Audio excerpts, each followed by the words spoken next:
Hello everyone, welcome back to another video. This time's a festive themed idea using a TIE fighter in a snow globe. I'm recycling an old jar I found in my kitchen. The TIE fighter is actually also recycled from an old project I never finished, and so is the XPS foam. So I started by cutting 2 discs from the XPS foam. These I plan on gluing on top of the lid, as you can see here. I used 2 sort of pucks to increase the height, otherwise the TIE fighter wouldn't sit in the middle of the jar, and the rounded edges of the jar would hide most of the model. The main problem I had was fitting the model onto the foam, but also fitting the wing through the opening in the jar, so I had to do a lot of cutting, and in the end I got to something around this size.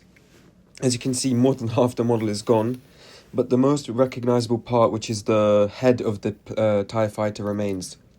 I started by making some wires from a real wire by just stripping the insulation off and then twisting and coiling the wire. This is just to, again, add some visual detail, but I also used some unstripped wire in there as well.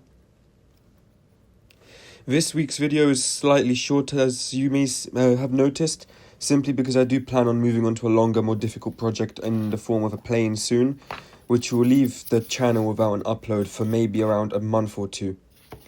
But here I'm following my standard basing routine with a flat level of terrain from AK.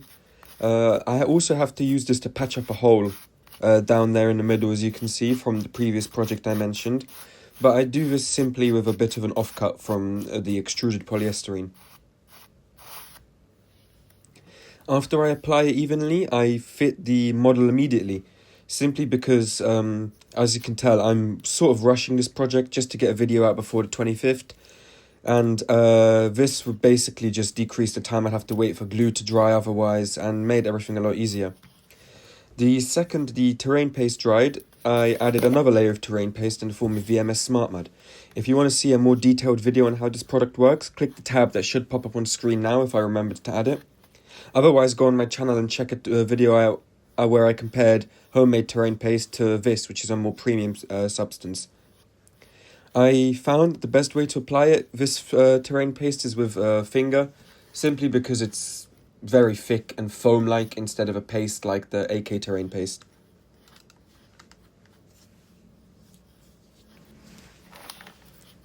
After the VMS mud had dried slightly, I got some rocks. These rocks are from an old aquarium, actually my current aquarium, which I set up a couple months ago, and I had a lot of leftovers.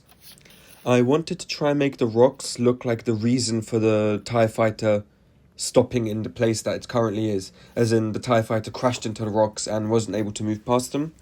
So I arranged them in such a fashion to make that vision clear. I glued them in using some wood glue, literally just the first glue my eyes fell upon when I looked around my room, and stuck these down.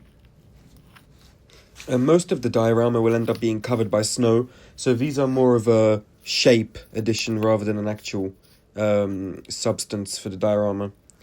I then go in with Vallejo Heavy Mud. This again, I'll link a video in the tab above now to a more in-depth video of me using this to create some heavy mud effects. And now it was time for what you could call the showstopper of the whole diorama in the form of AK's micro balloons. To be completely honest, this did feel like a bit of a waste of money, not because the product isn't good, it was extremely good and it ended up creating a very good visual result, but it cost me around £10 and I used a good maybe third or even half of the pot that came with the snow. But all I did was apply some diluted wood glue over the base and then sprinkled the micro balloons over the top. And I do end up adding more micro balloons off camera just because I wanted to go for a more snowstorm look. At this point, I grabbed the primer and just painted the sides of the extruded polystyrene just to hide it slightly better. I do also paint the jar using this Vallejo primer later. And again, it's all just to reduce the amount of distractions from the main model here. A quick layer of a gloss varnish is added. As you can see, my airbrush was giving me some problems here, but it did end up working. This sort of was a two birds with one stone situation again, simply because it did blow off all of the micro balloons that would have fallen off otherwise. As I said earlier, I do paint the back of the jar just because I want the entire focus to be on the model itself, and I feel like if you could see through the model and onto a wall or something behind it, it would detach from the immersion of the diorama. Like I said, slightly shorter video this week, but thank you very much for watching. Here is a quick little photo I took, which shows quite a good result in the end. Thank you for watching, and please make sure to subscribe.